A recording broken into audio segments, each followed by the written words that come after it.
Welcome to the 5 Minute Creative Podcast. I'm Patrick Smith. It's Monday, January 27th. And right before, I should back up. I want to talk about Super Bowl commercials that are coming up. And I will probably talk about one or two in a minute. But I just came across a headline from an old client of ours. And our client has an interesting business. They basically, if you're a retailer and you're shipping, I'm sorry, if you're a manufacturer and you're shipping your product to a retail brand, outlet, I was going to say Sears, but they're gone. But a Best Buy or, all these other companies are on the fringe of going out of business anyway. He insures your shipment. So if they go out of business and don't pay you, you don't lose any money at least.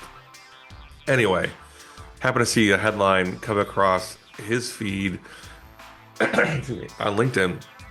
And we're going to edit that in. And then I'm stealing that from Rick Glassman, sorry. And I couldn't believe it that the headline was basically Guitar Center is on the verge of bankruptcy. They're recovering a little bit, but I had no idea that Guitar Center, they're basically what I thought owned the market after what Sam Ash went out of business a couple years ago. I thought Guitar Center was the last player in town, but it sounds like they're on wobbly ground, which is a shame because I like to think I'm a musician. I'm trying to get back into music, and I go there. There's no real independent music stores. There are, but they're a lot harder to find, and also their selection is usually not quite as big. It used to be 30 years ago. There were a ton of them around back in the old days. Anyway, and Guitar Center was just became like big box, just like Home Depot or whatever. But anyway, going through their article, I never realized that Sweetwater was a music store. I've seen that logo maybe 50 times in my life. I've heard people talk about it, and it just never registered. Because in the article they referenced Sweetwater, and I went to their website for the first time today. It's a totally different model where Guitar Center has physical brick and mortar stores, and they sell stuff online. Sweetwater is really just one headquarters in Fort Wayne, I guess, and then based on what I saw, and I could be wrong about this, it looks like everything else is kind of like an Amazon almost, where they just ship you whatever you want.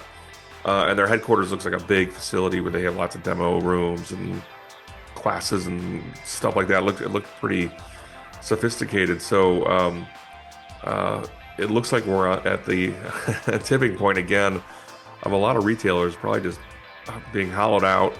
And maybe Sweetwater's got to figure it out. I don't know. But I feel like that is probably going to be the model for a lot of retail brands, is have a handful of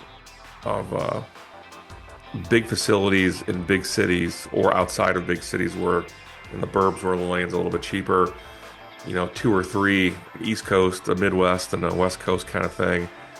And then everything else is going to be like Amazon style, where it's just you got an online e-com shop and everything gets dropped to you. So it looked like even Sweetwater's lessons, and I could be wrong about this. I spent 30 seconds on it, but but it looked like all their lessons and everything like that are online. So that is the future we were promised when the internet came on board 20 years ago or 25 years ago. Anyway, so what I really wanted to talk about was, well, I should say, I hope Guitar Center makes it. If not, maybe the pendulum is going to swing back the other way, and maybe it becomes all about the independent, small local guitar shop or local music shop again. Who knows? We'll see. Well, I doubt it, but but they just won't have the buying power of a big mega distributor. But who knows? So anyway, so there's that, and then I'm almost at 5 minutes already. But they're starting to preview the Super Bowl commercials, and I don't even know where to start with some of these. This Bosch one with Antonio Banderas and Macho Man. I'll just rip on this for a minute. From what I've seen, it's a Draga 5 spot, and it looks like they're trying to, obviously Bosch is in the U.S. market, but they've got an appliance business and they got a power tool business, And so I'm just assuming that the metaphor here is Antonio is the going to represent or be symbolic or the spokesperson for the appliances, where the women are usually the driver of the purchase. And then the Macho Man is going to be the spokesperson or the flagship, or whatever you want to call it, for the power tools. And I guess we'll see. I mean, the first commercial is kind of corny, where Macho Man struggling to open a jar of pickles. But I guess this is my critique on it. I am I'm tired of these brands kind of turning these I know Macho Man was a fictitious character. But they're ruining it, and like Disney ruined Darth Vader, and I think Bosch is going to ruin the Macho Man, and I'm sick of the Disneyfication of my childhood heroes, and watching them. I don't have a problem with them being in commercials, so per se, but Randy Savage he's been dead for 20-something years, so I don't know. I'm not. They better not screw it up. Is my point. So they better make it an honorable representation of the character, and the actor that's playing it looks pretty good. So that's at least a start there. But stay tuned. I'm going to do a little bit more of a critique on the Super Bowl commercials for next time. So that's it for today. Say a prayer for Guitar Center, and we'll see you next time. Thank you.